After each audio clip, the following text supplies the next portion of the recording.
What's up, guys? Welcome back to another video. Today we're going to be talking about dating, love, and all that good stuff.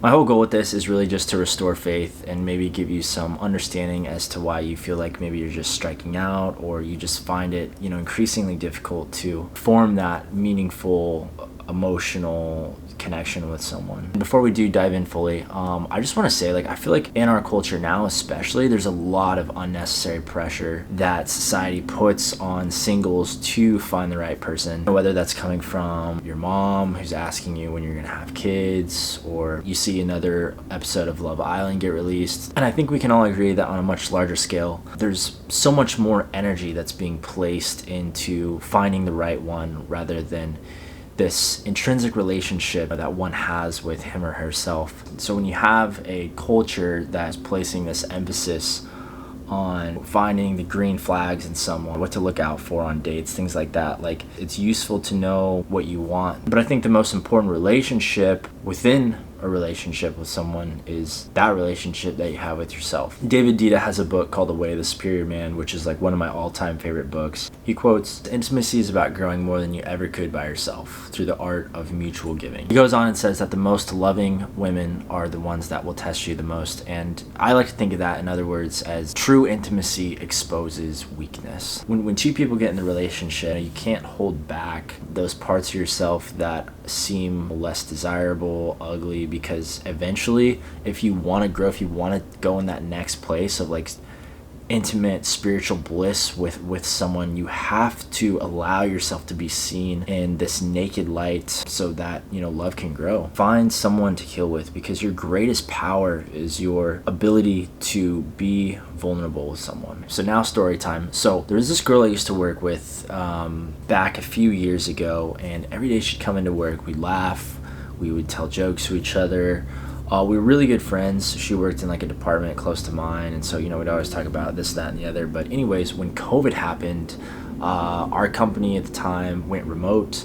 Didn't really see anybody for about a year, and then fast forward, we're back in the office. We were interacting, and there was something different I noticed about her, and I couldn't put my finger on it at the time. But I ended up talking to this other girl that we also worked with, and I was like, yo, is she good? There's just something off about her now. And she's like, yo, she's been on dating apps this entire time we've been away. And I was like, oh, that makes sense. And so anyways, so this girl that I was previously pretty close with, she when we would interact, she just would say these things about all these dates that she's been on, how she can't trust men. She started dressing just more spicy, if that makes sense, where there's just nothing wrong with dressing up spicy, but you could just tell there was this, she got hurt a few times, she got ghosted a few times, she had some bad experiences on these dates, and that completely changed her paradigm of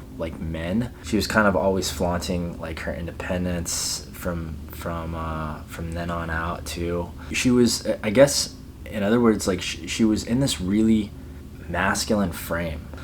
So there was just a lot of changes. Honestly, it got to the point where I didn't really want to talk to her anymore. And then another example is with one of my best guy friends. I've known him for the last 10 years. We've been friends literally since high school. Now in life, he's extremely successful, incredibly good looking, lives extremely minimally. He is an entrepreneur. He creates all these different products, and he's a bro. He's a really solid guy. Anyways, the last couple years he's been on and off dating apps, and not even Tinder, Hinge, I guess some of the more serious ones, I don't fucking know. And he would go on these dates with these girls, and again, ridiculously solid guy, but he would go on these dates with these girls, and they were just in bad condition, man.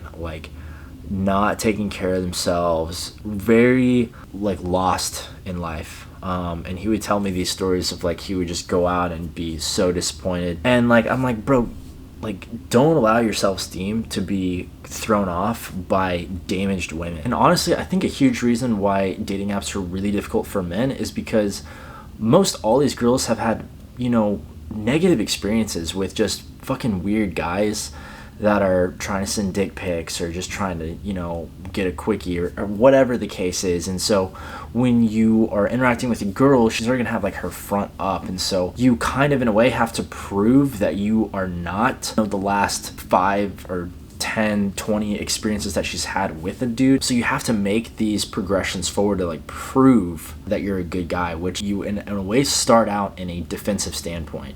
And with the girls, the problem is they have a lot of options, but most of those options are trash. And so like women can easily just feel hopeless. When I was on dating apps, I remember like reading bios of like girls that would just be like, be a normal guy. Please don't send me dick pics. Like, please have a job. Don't lie about who you are. Like, just weird stuff. And I'm like, man, it's incredible how low the bar is set for men nowadays, that it's incredibly easy to stand out. It's interesting because it's like, dude, what was the bare minimum, I imagine, like 100 years ago is now a standard of excellence in today's culture. If you have a job, you're not addicted to like drugs and alcohol, and there's not a warrant out for your arrest, bro, you're already in like the top 10%, But anyway, back to the main point. Like, dude, dating apps are not in your favor, man. Like, at the end of the day, like, you need to understand, like, these are designed by a company that is in this business to make profit, and how they make profit off you is keeping you on the app for as long as possible. So don't base your self-esteem, your dateability,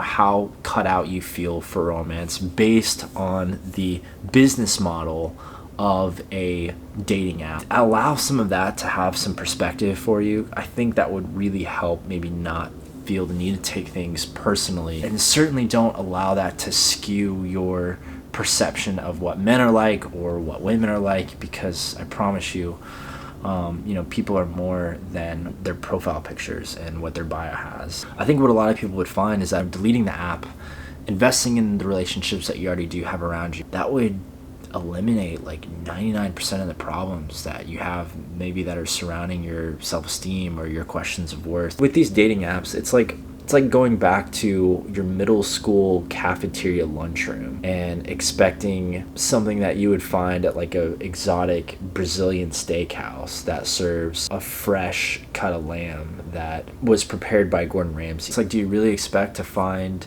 something quality in what's mostly depravity? Wouldn't think so.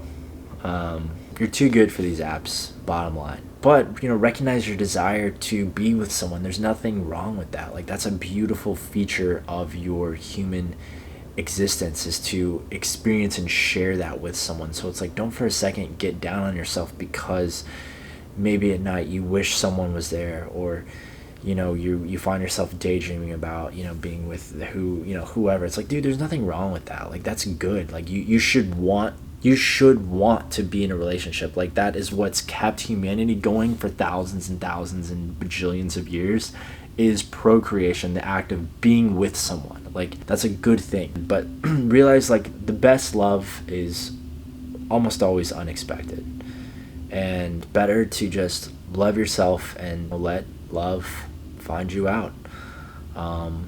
Anyways, hope this helps, and we'll see you guys in the next video.